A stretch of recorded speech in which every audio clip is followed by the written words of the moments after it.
Halo Sobat Pastoran dan anak muda dimanapun kalian berada. Bertemu lagi dengan saya Rifandi Agung dalam episode pertama Talk with PAJ. Hari ini kita akan berbincang dengan Bapak Ignatius Kardinal Suharyo yang akan membahas tentang pertobatan ekologis Ardas KAJ 2026. Bapak Kardinal, dalam terang iman Katolik, apa makna pertobatan ekologis dan mengapa kepedulian terhadap lingkungan itu menjadi bagian penting dari pertobatan iman umat beriman saat ini? Begini, Mas. Jadi di dalam gereja Katolik kita mempunyai yang namanya ajaran iman. Tetapi selain ajaran iman, ada yang namanya ajaran sosial gereja.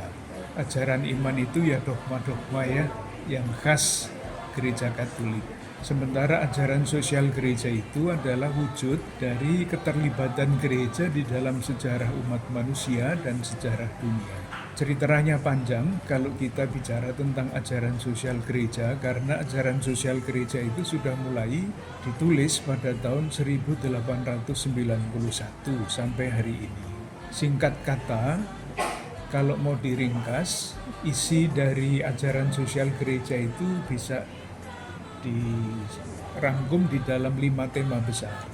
Yang pertama adalah menghargai martabat manusia. Itu yang paling dasar dari semuanya.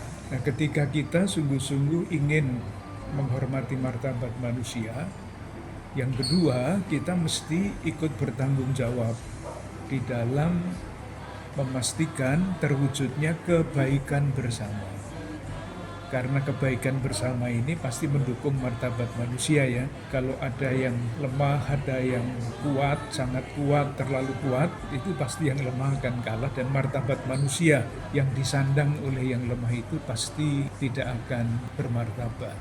Nah, supaya kebaikan bersama itu menjadi kenyataan, maka harus dikembangkanlah yang namanya solidaritas, kesetiakawanan. Seperti apapun berkembangnya dan bertumbuhnya kesetiakawanan itu, selalu saja ada saudara-saudara kita yang tidak bisa mengikuti langkah-langkah yang lain, yaitu saudara-saudara kita yang kurang beruntung, katakanlah yang miskin. Oleh karena itu tema yang keempat adalah memberi perhatian lebih, pedulian lebih kepada saudara-saudara kita yang miskin. Salah satu yang menjadi sangat penting yang kesadarannya masih sangat kurang adalah tema yang kelima, yaitu tanggung jawab untuk merawat lingkungan hidup ini. Nah, yang terakhir yang tadi ditanyakan itu adalah satu rangkaian dari 5 tema yang digeluti di Keuskupan Agung Jakarta ini. Disadari isinya apa, kemudian dipikul sebagai tanggung jawab iman, tanggung jawab sosial, tanggung jawab moral, untuk mewujudkan tantangan-tantangan itu. Dalam hal pertobatan ekologis, dokumen yang paling sering dikutip adalah dari Paus Fransiskus yang berjudul Laudato Si. Di situ ada sekurang-kurangnya 4 pokok. Yang pertama yang namanya ekologi integral. Nah, kalau kita bicara tentang lingkungan hidup itu kan biasanya yang dibicarakan hanya alam. Ekologi integral tidak begitu. Ekologi integral itu adalah ekologi manusia dan ekologi natural, alam semesta. Ini harus bersama-sama. Dulu orang berpikir bahwa manusia sebagai puncak ciptaan itu bisa membuat apapun terhadap alam ciptaan ini. Itu yang sekarang dikoreksi atau dikatakan enggak seperti itu. Ekologi berarti ekologi manusia dan ekologi lingkungan hidup, alam raya. Salah satu yang membuat hidup ini tidak harmonis adalah pemisahan ini antara ekologi manusia dan ekologi alam semesta. Nah, ketika harmoni itu akan tercapai, diharapkan tercapai, maka relasi-relasi itu harus ditempatkan di jalan yang lurus.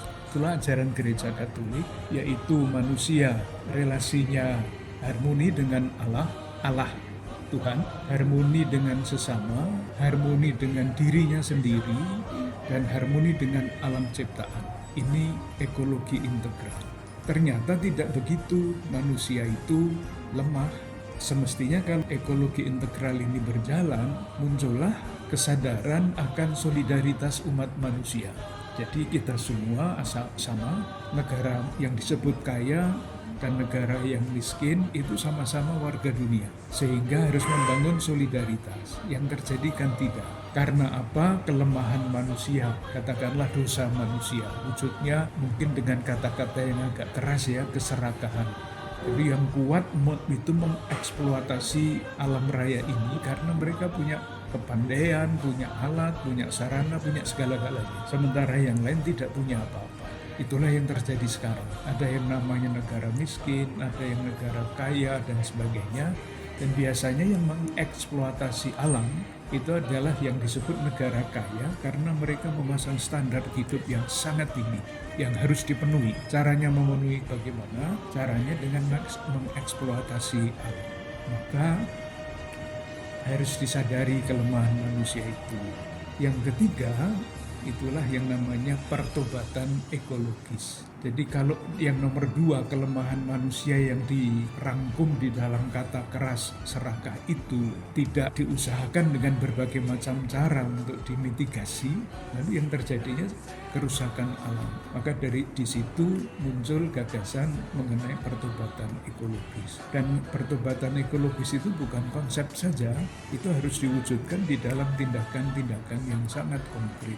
Jadi misalnya yang namanya air condition itu kan ada yang disebut karbon, mengeluarkan tanda petik racun ya. Maka diusahakan supaya sekurang-kurangnya racun yang keluar dari alat-alat modern itu dikurangi. Atau yang lain, misalnya kalau orang naik pesawat terbang itu kan akibat rusaknya alam besar.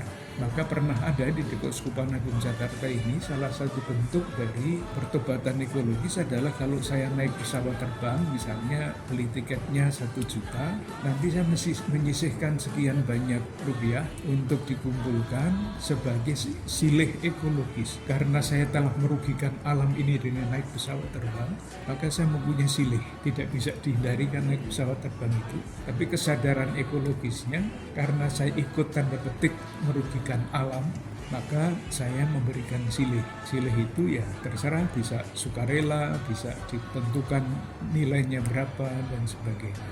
Sampah makanan misalnya kan banyak sekali. Maka bertobat secara ekologis berarti saya tidak akan pernah membuang-buang makanan lagi dan sebagainya. Seperti itu kira-kira.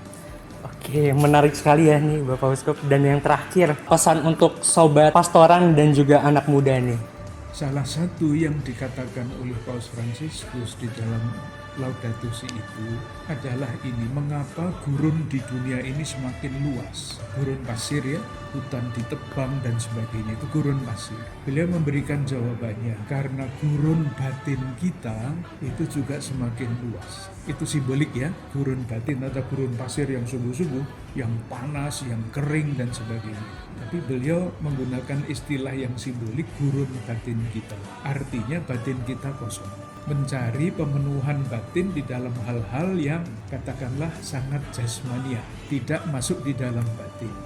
Dan itulah yang namanya spiritualitas. Kalau kita kehilangan kesadaran kita akan kehadiran Allah di dalam batin kita, suara hati kita akan terganggu. Suara hati kita bahkan bisa salah. Suara hati kita itu kan memandu kita untuk memilih yang baik dan yang benar, bukan sekedar yang menyenangkan atau yang gampang. Kalau suara batin kita itu subur, ini mudah kita pilih. Kalau saya berhadapan dengan ini, saya pilih yang mana? Yang benar. Kalau saya berhadapan dengan situasi ini, saya memilih yang mana? Yang baik. Tetapi kalau suara batin kita yang namanya gurun batin itu kering, tumpul, runtuh, lalu pilihan kita selalu menyenangkan, apalagi menyenangkan untuk saya, nanti akibat jauhnya bisa saja karena saya senang ini, saya tidak ambil pusing mengenai alam yang merupakan rumah kita bersama. Saya terpenuhi kemauan saya, orang lain terserah menderita karena pilihan. Jadi kalau diminta pesan kepada orang-orang muda, mari kita rawat tanda petik suara hati kita, hati nurani kita atau gurun batin kita itu supaya tidak menjadi luas, semakin luas, tetapi sebaliknya semakin sempit dan menjadi tanah yang subur untuk bertumbuhnya kemampuan untuk mengalami kehadiran Tuhan itu. Oke, terima kasih Bapak Uskup dan Sobat Pastoran. Nanti kita kembali lagi di episode selanjutnya.